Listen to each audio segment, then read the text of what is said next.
Dr. Phil been shilling for a long time, preaching pop psychology to the confused. Oprah boosted him into the big time, made himself a media millionaire. He oversees a daytime empire of sleaze fare, whining victims and wayward teens.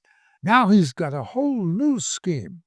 Travels with the Trump thug ICE, part of Trump's new fascist spice. Dr. Phil doing security state psychology. Think Steve Bannon with an ag school degree.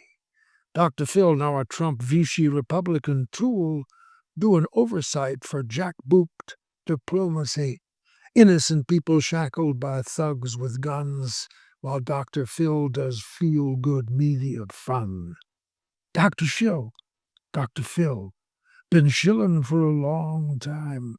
Just joined the Trump slime.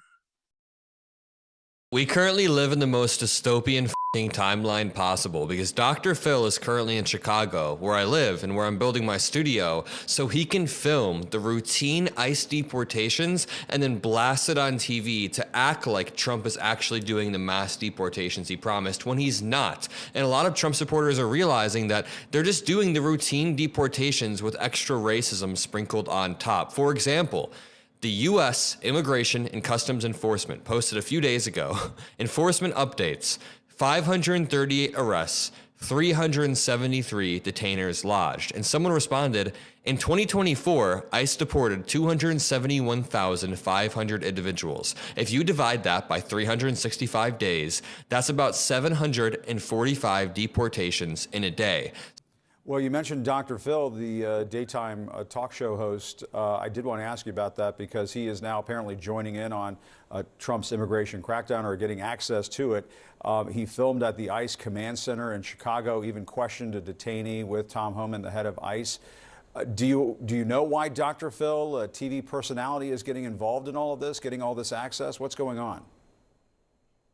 I think it's ridiculous. It's making a mockery of what is supposed to be a focused,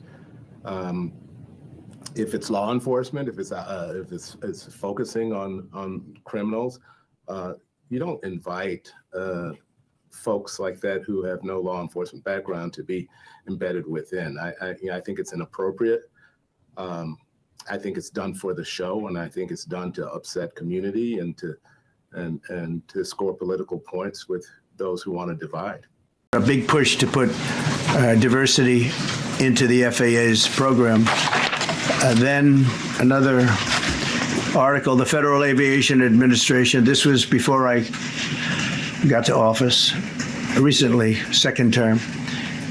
The FAA is actively recruiting workers who suffer severe intellectual disabilities, psychiatric problems, and other mental and physical conditions under a diversity and inclusion hiring initiative spelled out on the agency's website. Can you imagine? These are people. Standards for those who work in our aviation system. I changed the Obama standards from very mediocre at best to extraordinary. You remember that. A merit-based country. Right.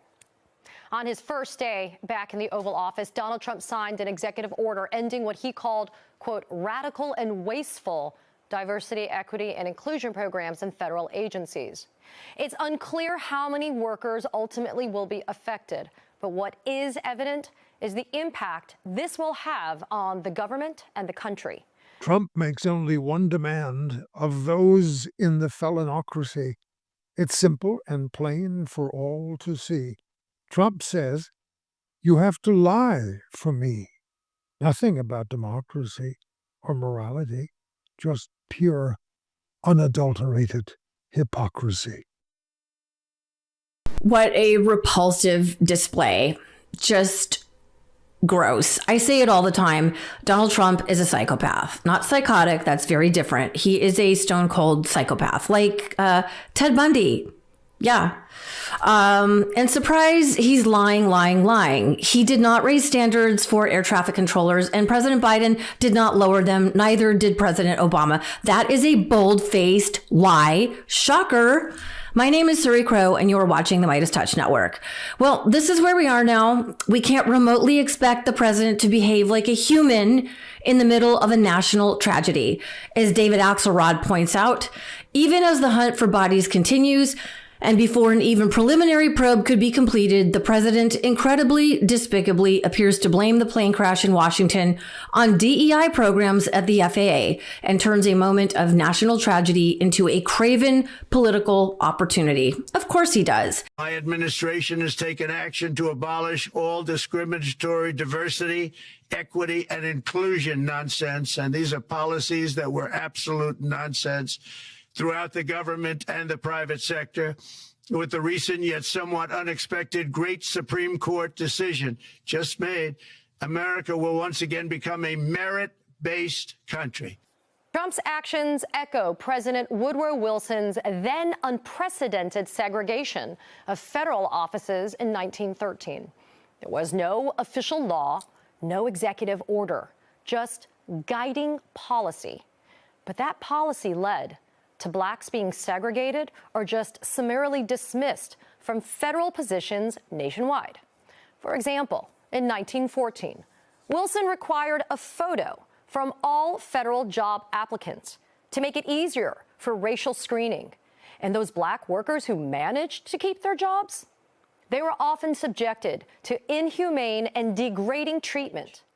In an open, Wilson later defending his racist policies to a group of black professionals, saying in part, quote, "Segregation is not humiliating, but a benefit and ought to be so regarded by you gentlemen." In 1948, President Harry Truman signed an executive order banning segregation in federal civil service, but the damage was already done and it continues to this day. While more than 18% of federal workers are black, they only comprise 11.7% of management positions, with white employees being twice as likely to be promoted to management in some agencies. Hearing from a Henderson woman who says she crossed paths decades ago with Donald Trump. As 13 Action News reporter David Schumann tells us, she says it was through her work exposing discrimination.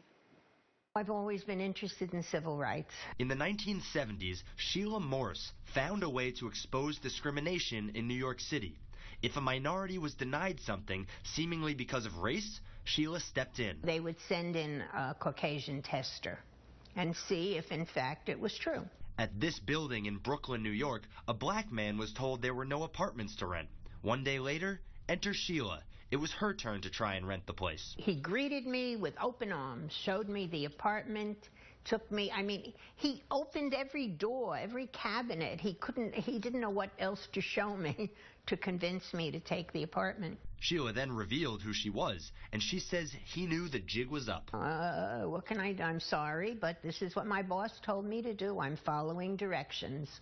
I'm not allowed to rent to black people. Her visit to the boss's office has stuck with her more than 40 years. It was Donald Trump and Fred Trump, his father. Ultimately, a discrimination lawsuit was filed against the two men. It marked Trump's first appearance in the New York Times, and Sheila's held on to the paperwork. Trump is still answering questions about the suit, including at the first presidential debate last month. I settled that lawsuit with no admission of guilt. But that was a lawsuit brought against many real estate firms, and it's just one of those things. He even freed convicted seditionists like Stuart Rhodes, who directed his far-right Oath Keepers militia in formation up the Capitol steps during the insurrection.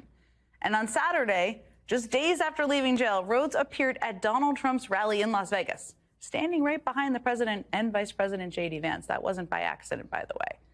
Trump has also declared war on migrants, trying to end the Constitution's guarantee of birthright citizenship with an order that's already being challenged in court. He's also pushing a series of made-for-TV deportation raids across the country, is the best way to describe them, promoted by allies like television's Dr. Phil. I can't make it up. A well-educated black. Puerto Rico. These are animals. Look at my African American over here. Proud Boys and Oath Keepers, racist bottom feeders, say Trump's my man. The Fed sued Trump and co. way back in the day. They would not rent to blacks.